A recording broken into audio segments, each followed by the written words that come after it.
जय श्री कृष्णा। मैं रानी सिंगल आज मैं लेके आई हूँ कार्तिक मास की सीता मैया की नितनेम की कहानी।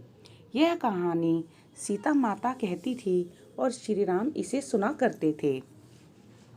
एक दिन श्री राम भगवान को किसी काम के लिए बाहर जाना पड़ गया तो सीता माता कहने लगी कि हे भगवान, मेरा तो 12 वर्ष का नितनेम है। अब आप बाहर जाएंगे तो मैं अपनी कहानी किसे सुनाऊंगी।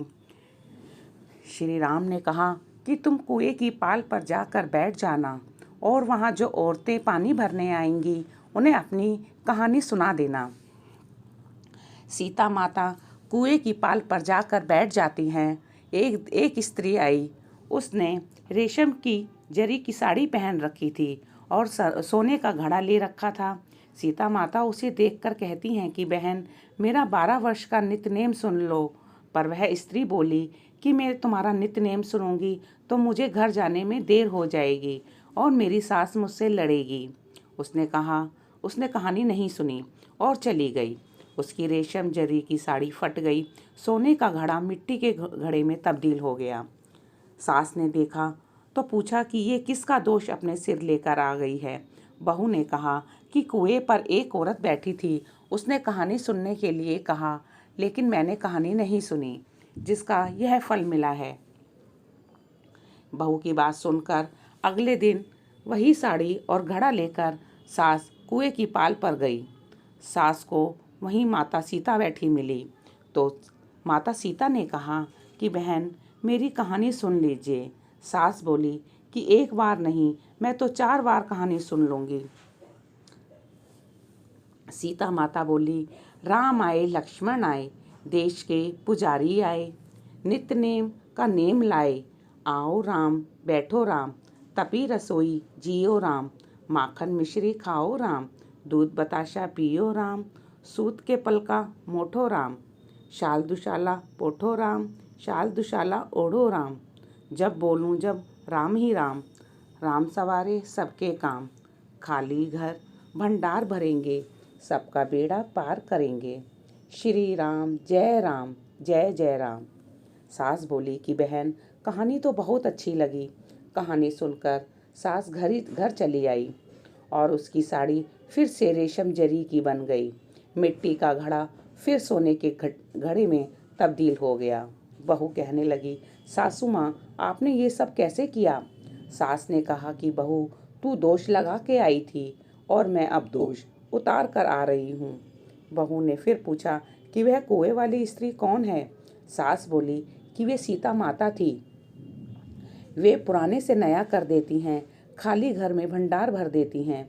वह लक्ष्मी जी का वास घर में कर देती हैं। आदमी जो भी इच्छा हो उसे पूरा कर देती हैं। वह बहू बोली कि ऐसी कहानी मुझे भी सुना दो। सास बोली कि ठीक है, तुम भी सुनो। और सास ने कहानी शुरू करी। राम आए लक्ष्मण आए, देश के पुजारी आए, नित्य नेम का नेम लाए। आओ राम बैठो राम, तपी रसोई जियो राम, माखन मिश्री खाओ राम, दूध बताशा पियो राम, सूत के पलका मोठो राम, शाल दुशाला पोठो राम, शाल दुशाला ओढ़ो राम। जब बोलूं जब राम ही राम, राम संवारे सबके काम, खाली घर भंडार भरेंगे, सबका बेड़ा पार करेंगे। श्री राम जय जय राम। कहानी सुनकर सास बोली कि कहानी तो बहुत ही अच्छी है। सास ने कहा कि ठीक है, इस कहानी को हम रोज कहा करेंगे। अब सास बहू रोज सवेरे उठती, नहाती धोती और पूजा करने के बाद नित्य नेम की सीता जी की कहानी कहती। एक दिन उनके यहाँ एक पड़ोस की औरत आई और बोली कि बहन, जरा सी आँच दे दो। तो वह बोली कि आँच तो हमने अभी जलाई ही नहीं। पड़ोसन ने कहा कि फिर तुम सवेरे 4 बजे उठकर क्या कर रही हो। उन्होंने कहा कि हम सुबह उठकर पूजा करते हैं, फिर सीता माता की नितनेम की कहानी कहते हैं। पड़ोसन ने उनकी बात सुनकर फिर कहा कि सीता माता की कहानी कहने से तुम्हें क्या मिला। वे बोली कि इनकी कहानी कहने से घर में भंडार भर जाते हैं, सारे काम सिद्ध हो जाते हैं, मन की इच्छा भी पूरी होती है। पड़ोसन कहती है कि बहन, ऐसी कहानी तो मुझे भी सुना दो। फिर वह बोली कि ठीक है, तुम भी यह कहानी सुन लो। राम आए लक्ष्मण आए, देश के पुजारी आए, नित्य नेम का नेम लाए, आओ राम बैठो राम। सारी कहानी सुनने के बाद पड़ोसन कहने लगी कि बहन, कहानी तो बहुत अच्छी लगी। अब वह पड़ोसन भी नित्यनेम सीता माता की कहानी कहने लगी। कहानी कहने से सीता माता ने पड़ोसन के भी भंडार भर दिए। अब तो पूरे मोहल्ले में नित्यनेम की कथा चल पड़ी।